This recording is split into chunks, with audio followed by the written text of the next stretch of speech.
یہ لڑکا خود ہی کہیں چلا گیا ہوگا، لیکن اس ملیچ عورت نے میرا جینا حرام کر دیا ہے۔ رات اس نے کھانا بھی نہیں پکایا، کہتی ہے کہ میرے بیٹے کو لے کے آؤ ورنہ گھر نہ آنا۔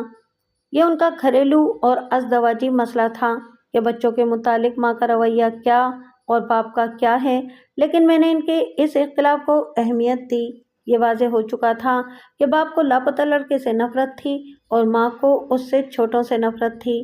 لاپتہ لڑکا صرف یہ نہیں کہ دکان پر نہیں بیٹھتا تھا بلکہ باپ سے پیسے لے جاتا تھا۔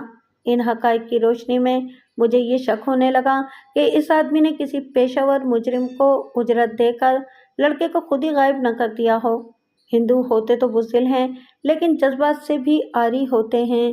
یہ دونوں اوصاف مل کر انسان کو درندہ بنا دیتے ہیں۔ بہرحال میرے پاس ٹھوس اور مضبوط جواز آ گیا تھا کہ میں رپورٹ درج کر لوں۔ مجھے گڑبڑ نظر آنے لگی تھی۔ میرے سامنے 4 پہلو آئے۔ لڑکا گھر سے پیسے چرا کر کہیں چلا گیا ہے، لڑکے کو باپ نے غائب کرایا ہے، لڑکا زیادہ خوبصورت ہونے کی وجہ سے اغوا ہو گیا ہے۔ ایک امکان یہ بھی تھا کہ لڑکے کے ساتھ کسی مسلمان لڑکی کے تعلقات ہوں گے جو لڑکی کے لواحقین پر ظاہر ہو گئے ہوں گے اور انہوں نے لڑکے کو کہیں لے جا کر قتل کر دیا ہوگا۔ میں نے ان امکانات کو ذہن میں رکھ کر باپ سے چھان بین شروع کر دی، لیکن اس کے پاس یہی کچھ تھا کہ لڑکے کو ماں نے خراب کیا ہے اور اس کی ماں اچھی عورت نہیں۔ 20-25 روز پہلے قصبے میں ایک تھیٹر کمپنی آئی ہوئی تھی۔ اس دور میں سینما ہال صرف بڑے بڑے شہروں میں ہوا کرتے تھے۔ قصبوں میں چلتے پھرتے سینما آتے تھے، کناتے اور شامیانے تان کر دکھائے جاتے تھے۔ ان کے علاوہ نہایت اعلیٰ قسم کے سرکس آتے تھے اور تھیٹر کمپنیاں بھی آتی رہتی تھیں۔ قصبے کے ساتھ میدان میں اونچی اونچی کناتیں اور ان پر شامیانے لگا لیے جاتے، چبوترا بنا کر اسٹیج بنائی جاتی اور پردوں کا نہایت اچھا انتظام ہوتا تھا۔ جس روز یہ ہندو اپنے بیٹے کی گمشدگی کی رپورٹ لکھوانے آیا، اس سے کوئی 15 روز پہلے ایک تھیٹر کمپنی قصبے میں 1 مہینہ کھیل دکھا کر کہیں آگے چلی گئی تھی۔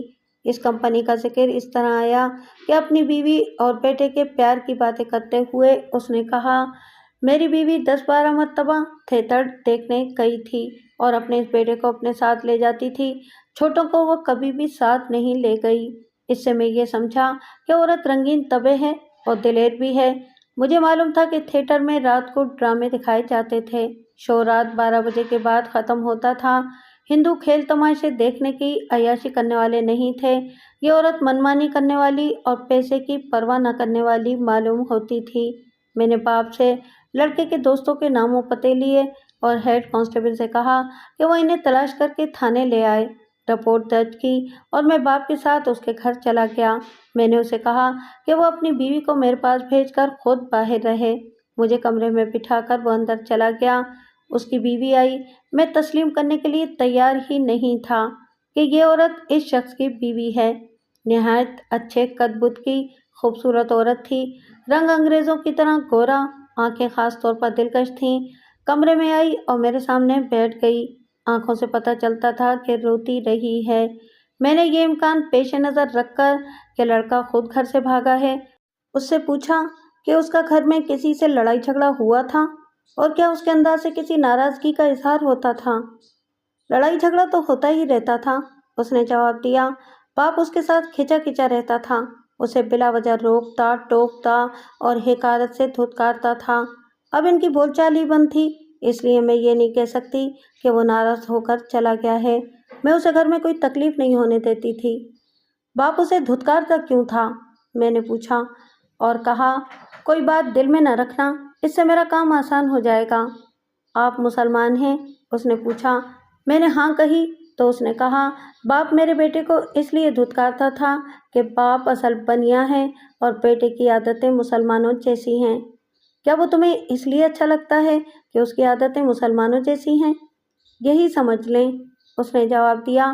مجھے پسند نہیں کہ میرا بیٹا باپ کی طرح تنگ نظر اور ہر وقت پیسے پیسے پر جھک مارتا رہے۔ باپ اسے دکان پر بٹھانا چاہتا تھا اور یہ بھی کہتا تھا کہ مسلمانوں کے ساتھ نہ اٹھا بیٹھا کرو۔ میرا بیٹا مسلمانوں کی دوستی پسند کرتا اور خوش رہتا تھا۔ میری خوشی اس کی خوشی میں ہے۔ اسی دوران اس کے چھوٹے بچے، ایک لڑکا عمر 11-12 سال اور ایک بچی عمر 8-9 سال، کمرے کے دروازے میں آ کر کھڑے ہو گئے۔ انہیں دیکھتے ہی میں جان گیا کہ یہ اسی کے بچے ہیں، لیکن یقین نہیں آتا تھا۔ وہ دونوں نقش و نگار کے لحاظ سے اپنے باپ پر گئے تھے، ان کے رنگ بھی سانولے تھے۔ میں نے اس سے پوچھا کہ یہ اس کے بچے ہیں؟ اس نے پہلے تو دونوں کو ڈانٹ کر وہاں سے بھگایا، پھر بے رخی سے جواب دیا کہ یہ اسی کے بچے ہیں۔ لالا جی بتاتے ہیں کہ آپ کا بڑا لڑکا بڑا خوبصورت تھا۔ میں نے کہا، بہت ہی خوبصورت۔ اس نے جذباتی لہجے میں جواب دیا، آپ اسے دیکھیں تو کہیں کہ اسے تو گرم ہوا بھی نہ لگے۔ اس کی عادتیں کیسی ہیں؟ خوش رہنے اور خوش رکھنے والا لڑکا ہے، اس نے جواب دیا۔ غصے میں آ جائے تو کسی کے ہاتھ نہیں آتا، کسی سے ڈرتا نہیں، لڑا کے مسلمانوں کی طرح دلیر اور بہادر ہے۔ مثلاً کیا بہادری کرتا تھا؟ میں نے پوچھا۔ باپ کا کہا نہیں مانتا تھا، باپ بات کرے تو اسے کھری کھری سنا دیتا تھا۔ یہ تو عادتوں سے ظاہر ہو جاتا ہے کہ فلاں انسان کیا کچھ کر سکتا ہے، اس نے کہا۔ وہ چونکہ بہت خوبصورت ہے اور لڑکیوں کی طرح لگتا ہے، اس لیے کوئی اسے چھیڑ دیتا ہے۔ اگر کوئی مذاق میں چھیڑے تو مذاق میں جواب دیتا ہے، اور اگر کوئی اسے پریشان کرنے کی کوشش کرے تو اس کی پٹائی کر دیتا ہے۔ مجھے اس کی 3 لڑائیاں معلوم ہیں، تینوں مسلمانوں کے ساتھ ہوئی تھیں۔ مجھے ہمیشہ اس کا غم لگا رہتا تھا، لیکن اس کے مسلمان دوست مجھے تسلی دیتے ہیں کہ یہ کسی سے مار نہیں کھاتا۔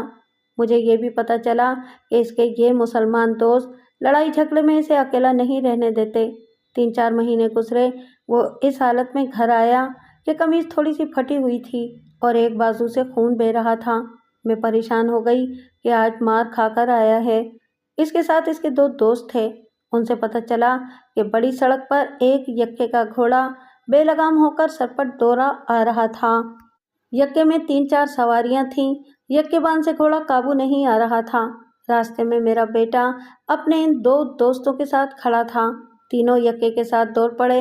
میرا بیٹا گھوڑے کے ساتھ ساتھ دوڑا، یکے کا بم پکڑ کر اچھلا اور گھوڑے کی پیٹھ پر سوار ہو کر اس کی گردن تک پہنچ گیا۔ اس کے دونوں دوست بھی اسی کی طرح گھوڑے پر سوار ہو گئے۔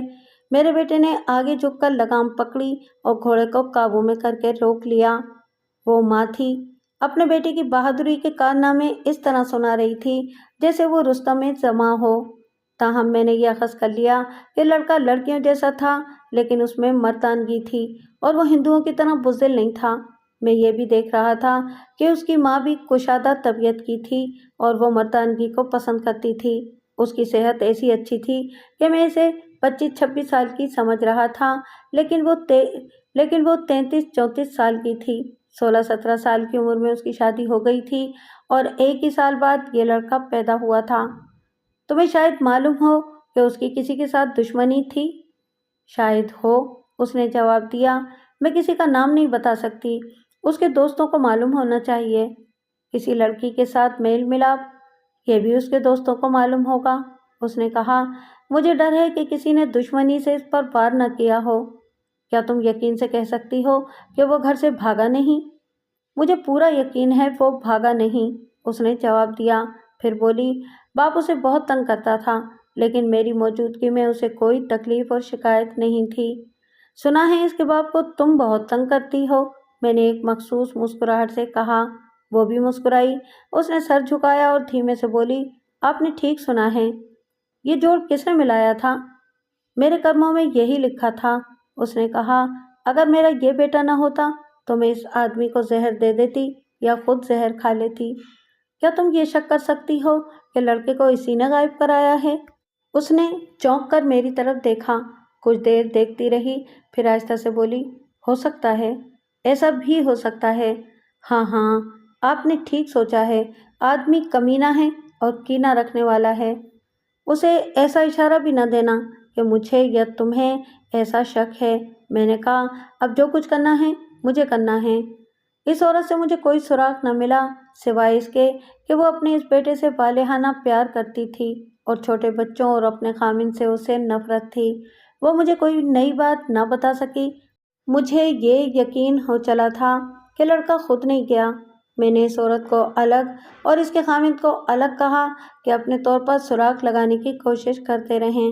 میں مختلف شکوک کے تانے بانے میں الجھا ہوا تھانے آ گیا۔ وہاں لڑکے کے دوست آئے بیٹھے تھے۔ میں نے ان سے پوچھا کہ وہ کس کس کے بیٹے ہیں اور کون کون سے خاندان سے تعلق رکھتے ہیں۔ ان میں ایک امیر کبیر گھرانے کا نوجوان تھا باقی 3 متوسط طبقے کے تھے۔ میں نے انہیں اکیلے اکیلے اندر بلایا۔ ہر ایک نے ایک دوسرے کے بیان کی تائید کی۔ ان کے مطابق لڑکا خوبصورت گورے رنگ کا اور سریلی آواز والا تھا۔ انہوں نے اس کی مردانگی کی بھی تعریف کی اور یہ بھی بتایا کہ اسے اپنے باپ سے اتنی نفرت تھی کہ کہا کرتا تھا کہ ہو سکتا ہے میں اس بنیے کو قتل کر دوں۔ ہم اسے ٹھنڈا کیے رکھتے تھے کہ اسے سزائے موت ہو جائے گی یا وہ 20 سال کے لیے جیل خانے میں چلا جائے گا۔ اپنے باپ کے خلاف اسے سب سے بڑی شکایت کیا تھی؟ میں نے چاروں لڑکوں سے پوچھا۔ چاروں کا جواب ایک جیسا تھا۔ وہ اکثر کہا کرتا تھا، یہ شخص میری ماں کا نوکر کہلانے کے بھی قابل نہیں۔ وہ باپ کو پریشان کرنے کے لیے اسکول سے بھاگا اور اس نے دکان پر بیٹھنے سے بھی صاف انکار کر دیا ہے۔ کیا وہ واقعی گوشت کھاتا تھا؟ میں نے پوچھا۔ صرف بکرے کا ہی نہیں، انہوں نے جواب دیا، گائے کا بھی۔ ان میں جو لڑکا امیر گھرانے کا تھا وہ اپنے گھر میں گوشت پکوایا کرتا تھا۔ گائے کا گوشت اس ہندو لڑکے کو بھی دھوکے میں نہیں کھلایا گیا تھا۔ وہ گائے کے گوشت کی فرمائش کیا کرتا تھا۔ یہ چاروں نوجوان اس لڑکے سے 3-3 4-4 سال بڑے تھے۔ خوش طبع نوجوان تھے، مجھ سے ذرا بھی نہ ڈرے، نہ میں نے انہیں ڈرانے کی کوشش کی۔ بے تکلفی سے باتیں کرتے رہے۔ میں نے اسی بے تکلفی سے انہیں کہا، میں نے اس کی ماں دیکھی ہے اور باپ بھی دیکھا ہے۔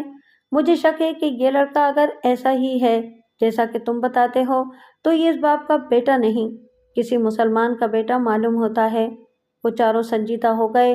ایک نے دوسرے سے کہا، کہو یار، ہم نے آپس میں 2-3 بار یہی بات نہیں کی کہ یہ لڑکا اس لالے کا نہیں لگتا؟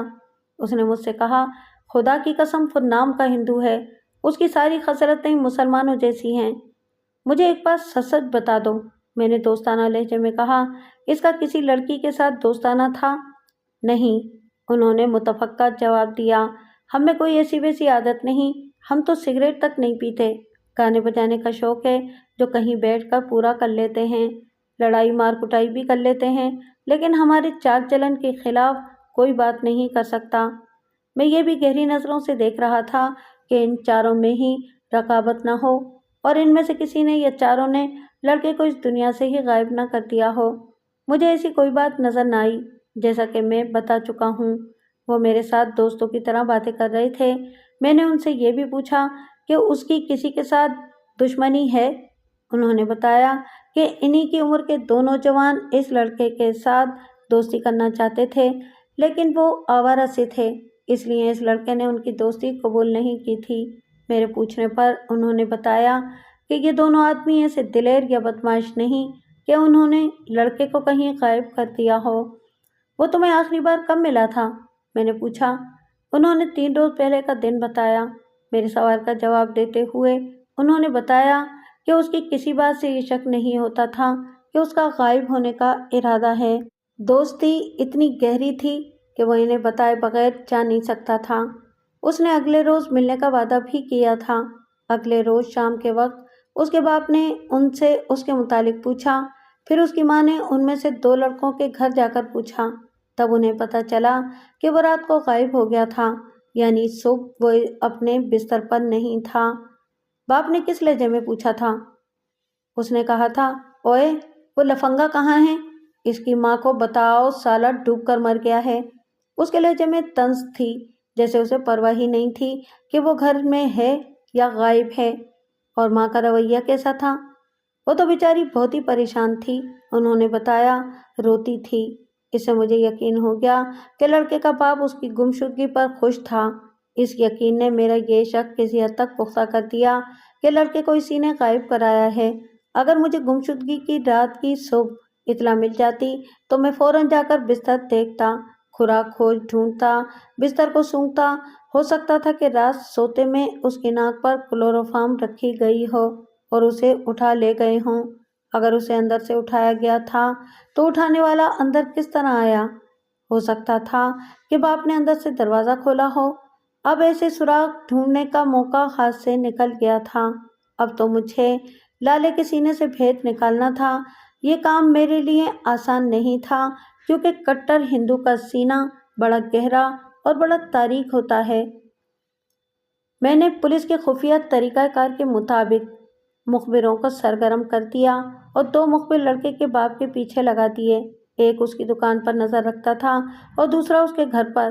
گھر والے مخبر کو میں نے کہا تھا کہ لڑکے کی ماں پر بھی نظر رکھے۔ مخبروں میں 2 عورتیں بھی تھیں۔ 3 دن گزر گئے، مخبروں نے کوئی قیمتی خبر نہ دی، عورتیں بھی کوئی خبر نہ لائیں۔ البتہ ان عورتوں نے یہ کہانی سنائی کہ لڑکے کی ماں کی جب شادی ہوئی تو اس وقت لڑکے کا دادا زندہ تھا۔ اس نے آڑت کی دکان پر ایک مسلمان منشی رکھا ہوا تھا جو ان کے گھر بھی آتا تھا۔ وہ بڑا وجیح اور خوبرو جوان تھا۔ لوگ اس کے اور لڑکے کی ماں کے متعلق مشکوک سی باتیں کیا کرتے تھے۔ پھر یہ منشی کہیں غائب ہو گیا تھا۔ اس کے بعد لڑکے کی ماں نے اپنے خاوند کے ساتھ بدسلوکی شروع کر دی تھی جو ابھی تک یعنی کہ 16-17 سال تک چلی آ رہی تھی۔ اس کے سوا لڑکے کی ماں کے متعلق کوئی ایسی ویسی بات سننے میں نہیں آئی۔ لالے کے متعلق بتایا گیا کہ بیوی سے بے حد ڈرتا ہے اور اگر بیوی اس خاوند کو رات بھر باہر کھڑا رکھے تو باہر کھڑا رہے گا۔ یہ اطلاع میرے لیے اہم نہیں تھی۔ اس سے یہی پتہ چلتا تھا کہ میاں بیوی میں محبت اور چاہت نہیں۔ البتہ مجھے یہ خیال آیا کہ ہو سکتا ہے لالے کو اپنی بیوی اور منشی کے متعلق شبہ ہو اور وہ گمشدہ لڑکے کو اپنا لڑکا سمجھتا ہی نہ ہو۔ یہ بھی تو اس کی نفرت کی وجہ ہو سکتی تھی جو باپ کے دل میں تھی۔ میں نے اس پہلو پر بہت غور کیا اور اس کا تعلق اغوا سے جوڑنے کی کوشش کی۔ میری سوچیں گھوم پھر کر مجھے لڑکے کے باپ پر لے آتی تھیں۔ میں نے ارادہ کیا کہ لڑکے کی ماں کے پاس ایک بار پھر جاؤں اور اس سے پوچھوں کہ اس رات لڑکا باہر تو نہیں نکلا تھا۔ یہ بھی ممکن تھا کہ وہ باہر نکل گیا ہو، ماں سو گئی ہو، لڑکا باہر سے ہی اغوا ہو گیا ہو اور سب ماں نے سمجھا کہ وہ گھر آ گیا تھا اور یہاں سے غائب ہو گیا ہے۔ میں نے لڑکے کی ماں کے پاس جانے کا فیصلہ کیا اور سوچنے لگا کہ کس وقت جاؤں۔ اتنے میں وہ مخبر آ گیا جسے میں نے اس کے گھر کی نگرانی پر لگایا تھا۔ وہ دوڑتا ہوا آیا تھا۔ اس نے بتایا کہ ایک آدمی آیا اور آہستہ آہستہ چلتا لالا کے گھر کے دروازے کی طرف دیکھتا آگے چلا گیا۔ مخبر اپنے طریقہ کار کے مطابق ادھر ادھر ہو کر دیکھتا رہا۔ وہ آدمی آگے جا کر رکا اور پھر واپس ہوا۔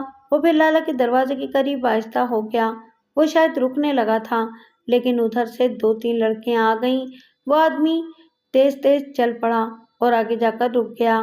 اس کی حالت اور حرکتیں مشکوک تھیں۔ وہ پھر واپس آیا اور لالے کے دروازے پر رک کر ادھر ادھر دیکھا۔ اس نے دروازے پر آہستہ سے ہاتھ مارا اور ادھر ادھر دیکھتا رہا۔ پھر اس نے بند دروازے کی طرف دیکھا۔ اتنے میں دروازہ کھلا اور وہ اندر ہو گیا۔ مخبر چل پڑا اور دروازے کے آگے سے گزرتے ادھر دیکھا۔ اندر لڑکے کی ماں کھڑی تھی اور ایک کاغذ پڑھ رہی تھی۔ وہ آدمی چلا گیا۔ مخبر نے اس کا پیچھا کیا۔ اب وہ آدمی تیز چل رہا تھا۔ وہ اڈے پر جا کر لاری میں بیٹھ گیا۔ مخبر اسے نہ گرفتار کر سکتا تھا نہ روک سکتا تھا۔ وہ دوڑتا ہوا میرے پاس آ گیا۔ میں فوراً اٹھا، مخبر کو ساتھ لیا اور اس ارادے سے اڈے کی طرف چل پڑا کہ اس آدمی کو روک لوں گا یا مخبر کو لاری میں بٹھا دوں گا تاکہ یہ اس آدمی کا پیچھا کرے۔ پولیس کی مجبوری دیکھیے کہ ہمارے پاس کوئی تیز رفتار سواری نہیں ہوتی تھی۔ اڈے پر پہنچے تو لاری جا چکی تھی۔ مخبر نے تفصیل سنا کر مجھے شک میں ڈال دیا تھا۔ یہ آدمی کسی کا پیغام لایا تھا۔ یہ لڑکے کے متعلق ہو سکتا تھا۔ میرے دماغ میں ایک خیال آیا۔ یہ امکان بھی تھا کہ لڑکے کی ماں نے لڑکے کو خود غائب کر کے اپنے خاوند کو بلیک میل کرنے کی کوشش کی ہوگی۔ عورت بہرحال تیز ترار تھی، اپنے خاوند کے ساتھ خفیہ سودے بازی کرنا چاہتی ہوگی۔ میں اس کے گھر چلا گیا۔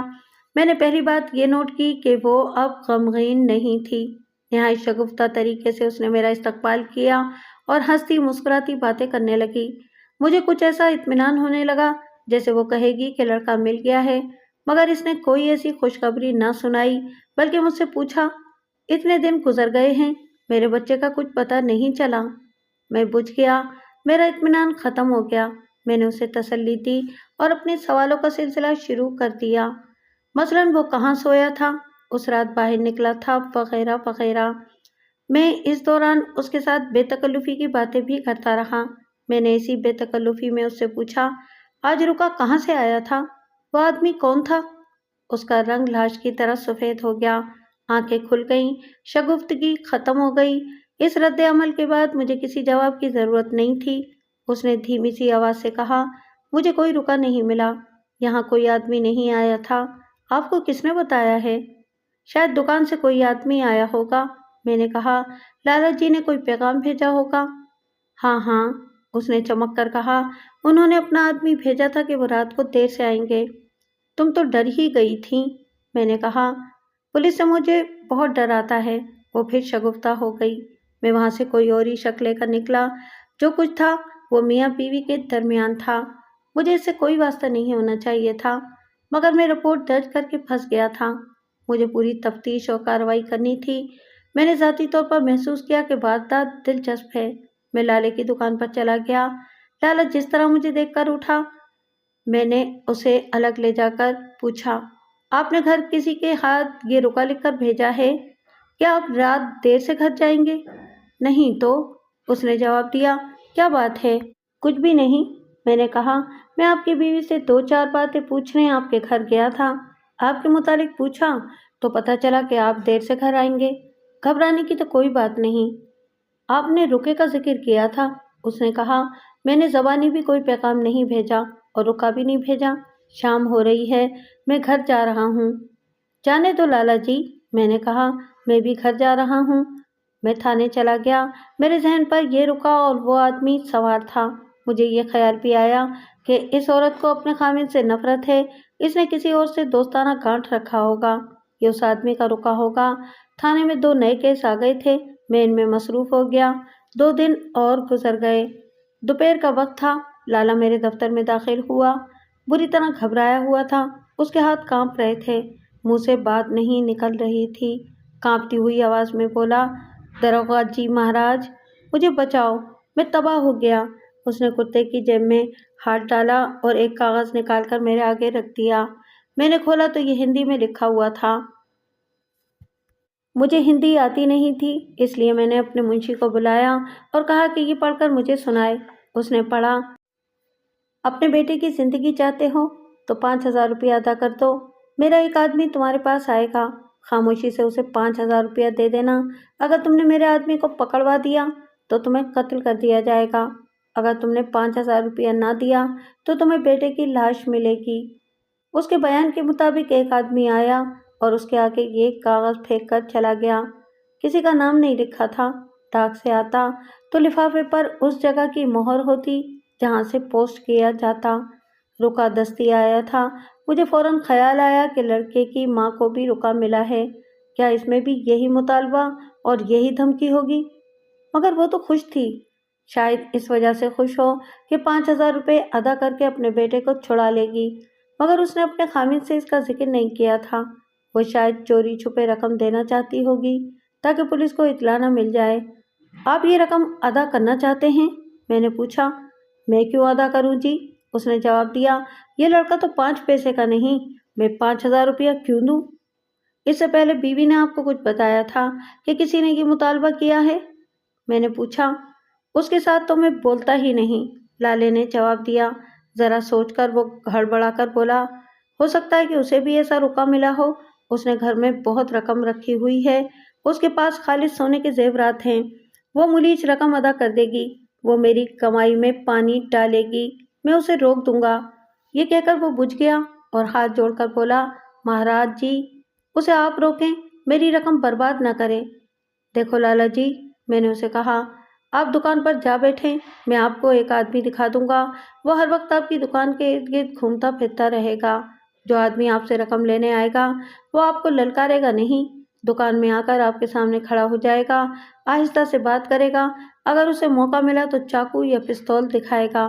اگر ایسا ہوا تو میرا آدمی وہاں موجود ہوگا، آپ اس کی طرف دیکھ کر اپنا بایاں ہاتھ اپنی پگڑی کے اوپر اس طرح رکھیں جیسے آپ پگڑی ٹھیک کر رہے ہیں، میرا آدمی اس اشارے پر پہنچ جائے گا، وہاں میرا اور انتظام بھی ہوگا۔ یہ خیال رکھنا کہ اس آدمی کو جو رقم لینے آئے گا دیکھ کر بھاگنے کی یا شور شرابہ کرنے کی کوشش نہ کرنا، ورنہ مارے جاؤ گے۔ میں اسے ہدایات دیتا رہا اور اس کا رنگ اڑتا گیا، وہ صرف رویا نہیں، باقی کوئی کسر رہ نہیں گئی تھی۔ مجھے یہ اطمینان ہو گیا کہ لڑکے کا یہ سراغ مل گیا ہے کہ وہ پیشہ ور مجرموں کے پاس ہے۔ میرے دل سے یہ شکوک نکل گئے کہ اسے باپ نے یا ماں نے کسی غرض سے غائب کرایا ہے یا کسی دوست نے کسی وجہ سے اسے انتقامی اقدام کا نشانہ بنایا ہے۔ اغوا کرنے والے پیشہ وروں کو پکڑنا بھی آسان نہیں تھا، لیکن یہ تو واضح ہو گیا تھا کہ میرا ٹارگٹ یا میری منزل کیا ہے۔ مجرموں کو پکڑنے کے لیے مجھے اس کے تعاون کی ضرورت تھی۔ مجھے اس کے مارے جانے کا بھی ڈر تھا اور مجرموں کا ہاتھ سے نکل جانے کا بھی خطرہ تھا۔ میں لالے کو جتنا دلیر بنانے کی کوشش کر رہا تھا وہ اتنا ہی بزدل ہوتا جا رہا تھا۔ اس کے رویے سے مجھے اپنا پھندہ کمزور نظر آتا تھا۔ داروغہ جی مہاراج، اس نے اچانک بھڑک کر کہا، میری سمجھ میں ایک اور بات آئی ہے، یہی اصل بات ہے۔ اس نے اپنے بیٹے کو گالی دے کر کہا، یہ خط اس نے خود لکھوایا ہے، وہ خود گھر سے بھاگ گیا ہے اور مجھ سے رقم بٹورنے کے لیے اس نے یہ طریقہ اختیار کیا ہے۔ پھر بھی میرا فرض بدل نہیں جاتا۔ میں نے اسے کہا، رقم کا مطالبہ کرنے کا جرم جس نے بھی کیا ہے میں اسے پکڑوں گا، وہ خواہ آپ کا بیٹا ہو یا آپ کی بیوی یا کوئی ڈاکو۔ اگر آپ نے حوصلہ قائم نہ رکھا تو آپ مارے جائیں گے یا رقم دے بیٹھیں گے اور میں منہ دیکھتا رہ جاؤں گا۔ اس نے بات پتے کی کہی تھی۔ جیسا کہ مجھے بتایا گیا تھا کہ لڑکا دلیر ہے اور غنڈہ گردی بھی کرتا ہے، یہ مانا جا سکتا تھا کہ رقم کا مطالبہ اسی نے کیا ہو۔ یہیں سے مجھے ایک خیال اور آیا، لڑکے کی ماں بھی اس میں شامل ہوگی۔ میرے ذہن میں وہ رکا تھا جو وہ پراسرار آدمی اس عورت کو دے گیا تھا۔ اس رکے کے متعلق اس نے جھوٹ بھی بولا تھا۔ اس عورت کو بھی گھیرنے کی ضرورت تھی، لیکن مجرم خواہ کوئی بھی تھا، اس نے رقم کا مطالبہ کر کے خود ہی پھنسنے کا انتظام کر دیا تھا۔ میں اب اسی پھندے کو مضبوط کرنا چاہتا تھا۔ اس کے لیے میں نے سوچا کہ لڑکے کی ماں کو نہ چھیڑا جائے تاکہ اسے شک نہ ہو کہ اس پر شک کیا جا رہا ہے۔ میں نے لالے کو ہر طرح کی ہدایات دے کر اور اس کے حوصلے کو مضبوط کر کے بھیج دیا، لیکن وہ پہلے سے بھی زیادہ کانپ رہا تھا۔ میں نے ایک مخبر کو چھابڑی والا بنا کر آڑت منڈی میں لالے کی دکان کے بالمقابل بیٹھنے کو کہا۔ 3 اور آدمی اس کے قریب گھومنے پھرنے کے لیے بھیج دیے۔ چھابڑی والے سے کہا کہ وہ خود ہی لالا سے اپنا تعارف کرا دے اور اسے پگڑی پر بایاں ہاتھ رکھنے کا اشارہ سمجھا دے۔ یہ ہوشیار مخبر تھا اور بہت ہی ذہین، قابل اعتماد بھی تھا۔ میں نے ایسا ہی ایک مخبر لالے کی گلی میں گھومنے پھرنے اور اس کے گھر پر نظر رکھنے کے لیے بھی لگا رکھا تھا۔ اب ایک عورت کا بھی وہاں اضافہ کر دیا۔ پھندا تیار کر کے میں کسی اچھی خبر کا انتظار کرنے لگا۔ اگلے دن شام سے کچھ دیر پہلے مجھے یہ خیال آیا کہ میں نے یہ کیوں فرض کر لیا ہے کہ اس سازش میں لڑکے کی ماں بھی شریک ہے۔ یہ بھی تو ہو سکتا ہے کہ رقم لینے کے لیے کوئی مجرم لالے کے گھر پہنچ جائے۔ اگر ایسا ہوا تو لڑکے کی ماں فوراً رقم دے دے گی۔ وہ آخر ماں تھی، اور ماں بھی ایسی جو لڑکے پر جان فدا کرتی تھی۔ وہ اپنے بیٹے کو آزاد کرانے کے لیے رقم بھی دے دے گی اور خود بھی ساتھ چل پڑے گی۔ اگر لڑکا مجرم نہیں تو وہ جن کے قبضے میں ہے، انہیں وہ کہے گا کہ باپ سے کچھ وصول کرنا ممکن نہیں، میری ماں کے پاس جاؤ۔ یہیں سے مجھے یہ خیال بھی آیا کہ لڑکے کو معلوم تھا کہ باپ اس سے نفرت کرتا ہے اور وہ رقم نہیں دے گا، پھر اس نے یہ رکا اپنے باپ کی طرف کیوں بھجوایا؟ اپنی ماں کو کیوں نہ بھجوایا؟ میرا دماغ سوچ سوچ کر تھک گیا۔ تفتیش کی ناکامی اور کامیابی میں ایک بال جتنا فرق ہوتا ہے۔ نہایت معمولی سی چوک یا غلط حرکت چاروں طرف اندھیرا کر دیتی ہے اور مجرم ہاتھ سے نکل جاتا ہے۔ اس کیس میں مجھے 100% بلکہ اس سے بھی کچھ زیادہ ہوشیار ہونا تھا۔ مجرم رقم لے کر نکل جاتے تو یہ میرے لیے شرمناک شکست تھی۔ میں لالا کے گھر چلا گیا۔ وہ دکان پر تھا۔ اس کی بیوی سے ملا۔ وہ اب بھی خوش خوش نظر آتی تھی، مگر اب مجھے اس کا حسن اور خوشی پراسرار سی لگ رہی تھی۔ میں نے بے تکلفی اور دوستانہ انداز سے باتیں شروع کی، پھر اپنا مخصوص انداز اختیار کیا اور آہستہ آہستہ اسے اپنے مطلب پر لایا۔ اس کا رد عمل اور چہرے پر آتے جاتے اثرات بھی دیکھتا رہا۔ یہ میرا وہم بھی ہو سکتا تھا، لیکن میں محسوس کر رہا تھا کہ یہ عورت مجھ سے کچھ چھپا رہی ہے۔ اس نے میرے ساتھ اشارے میں بھی ذکر نہ کیا کہ اس کے خامد کو رکا ملا ہے کہ اپنا بیٹا زندہ واپس لینا چاہتے ہو تو 5000 روپیہ ادا کر دو۔ اس کی 2 وجوہات ہو سکتی تھیں، ایک یہ کہ اس مطالبے اور جرم میں یہ بھی ملوث ہے، اور دوسری یہ کہ خامد نے اسے بتایا ہی نہیں کہ کوئی ایسا مطالبہ آیا ہے۔ حامد کو یہ ڈر ہوگا کہ بیوی فوراً رقم ادا کر دے گی۔ میں نے ہیرا پھیری ترک کر کے سیدھی بات کی۔ میں نے پوچھا، اپنے بیٹے کو واپس لینے کے لیے تم 5,000 روپیہ ادا کر سکتی ہو؟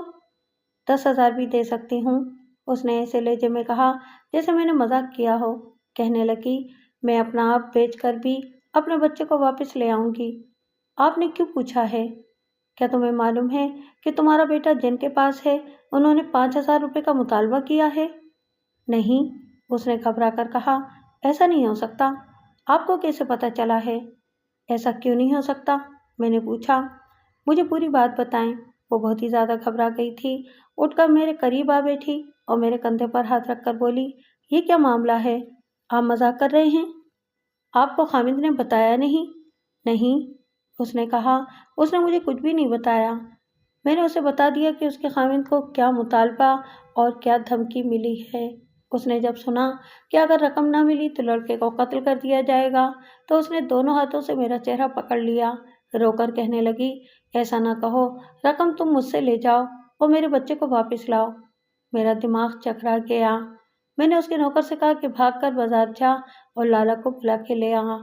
میں خود اس کی دکان پر نہیں جانا چاہتا تھا کیونکہ خدشہ تھا کہ مجرموں نے بھی دکان پر نظر رکھی ہوئی ہوگی۔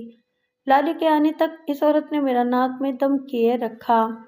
اس نے ایک دو باتیں ایسی بھی کی جو میں غلط سمجھا یا اس نے بلا مقصد کہہ دی ہوں گی۔ مثلاً اس نے کہا، میرے ساتھ ایسا دھوکہ نہیں ہو سکتا۔ مجھے یہ امید نہیں تھی۔ میں نے یہ الفاظ ذہن میں محفوظ رکھے اور کوئی چرا نہ کی۔ لالا اپنی مخصوص چال ڈھال سے آ گیا۔ بیوی اس پر ٹوٹ پڑی، تم مردار کھانے والے مارواڑی، مجھے بتایا کیوں نہیں کہ میرے بچے کے انہوں نے 5,000 روپے مانگے ہیں؟ وہ تھر تھر کانپنے لگا اور رحم طلب نظروں سے مجھے دیکھنے لگا۔ میں نے بھی اسے کہا، بتاؤ لالا جی، اپنی بیوی سے آپ نے اتنی خطرناک بات کیوں چھپائی ہے؟ اس کا منہ کھل گیا اور نیچے والا ہونٹ اور زیادہ لٹک گیا۔ مجھے غصہ آ گیا۔ میں نے کہا، لالا جی مہاراج، مجھے بتاؤ کہ کیا ڈرامہ کھیل رہے ہو؟ سچ بتاؤ، تم لڑکے کو مروانا چاہتے ہو یا چھڑانا چاہتے ہو یا اپنی بیوی کو اپنے پاؤں میں بٹھانے کے ہیلے کر رہے ہو؟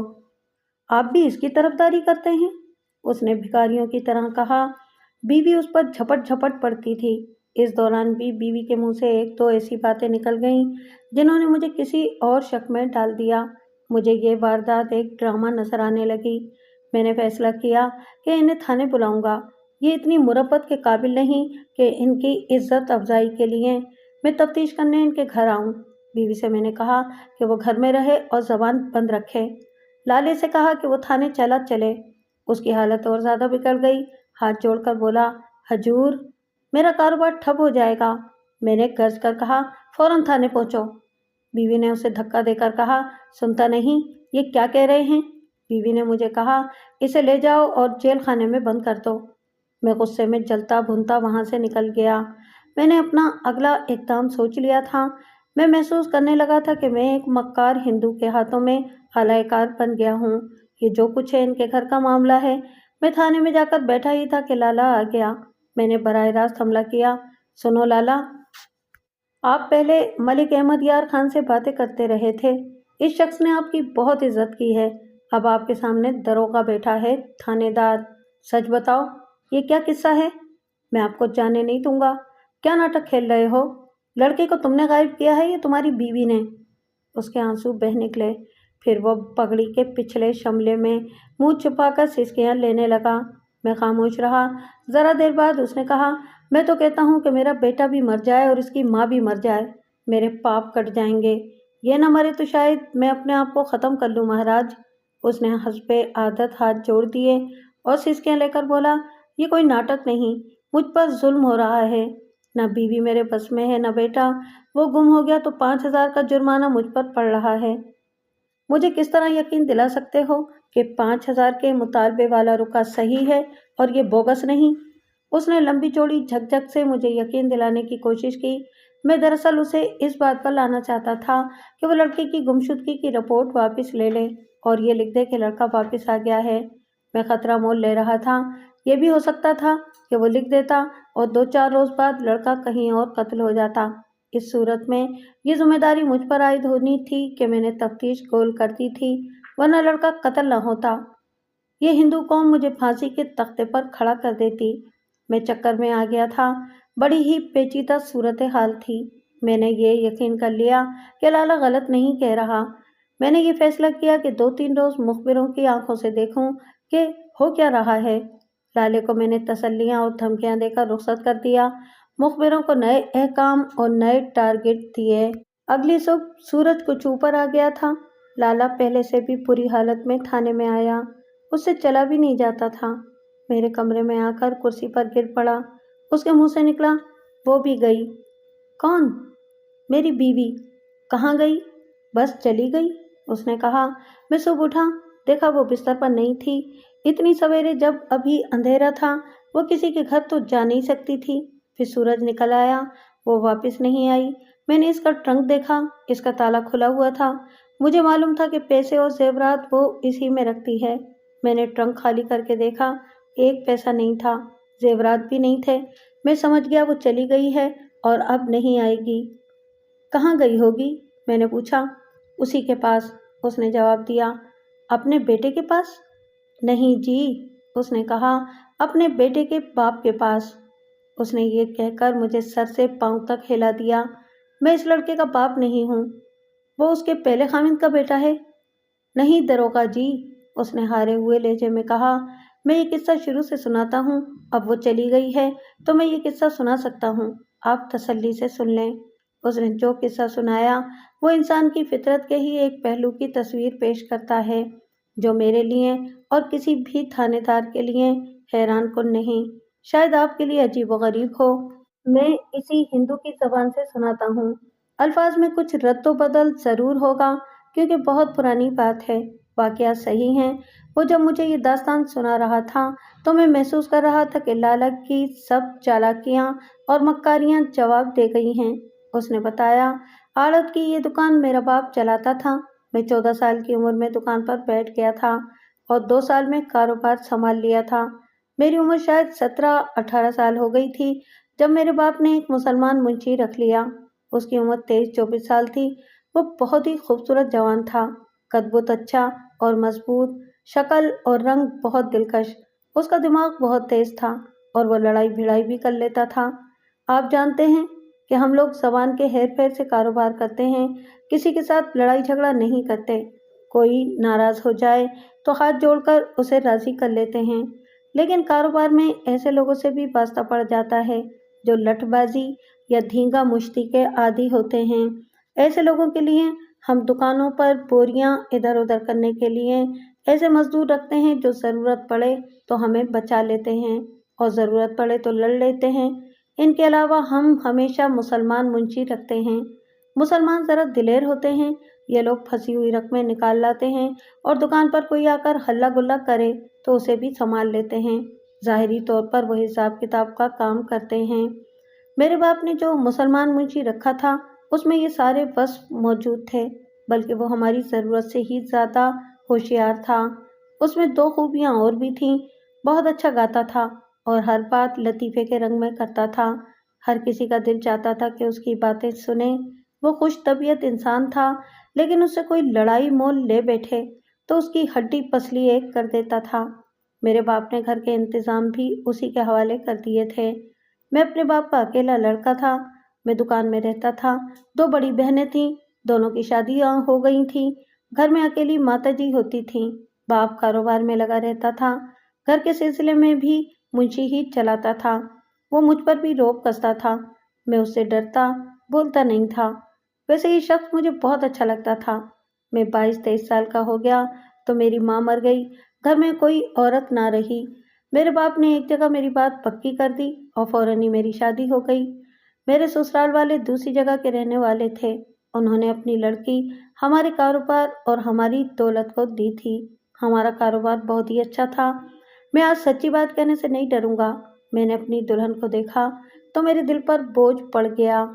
وہ 16-17 سال کی لڑکی تھی اور بہت ہی خوبصورت۔ آپ نے اسے دیکھا ہے، 3 بچے پیدا ہوئے ہیں، ایک جوان بھی ہو گیا ہے، لیکن یہ عورت پہلے روز کی طرح تندرست اور جوان ہے۔ شادی کی پہلی ملاقات پر میں نے اسے دیکھا، پھر میں نے اپنے آپ کو دیکھا۔ میرا جسم اس وقت بھی ایسا ہی تھا،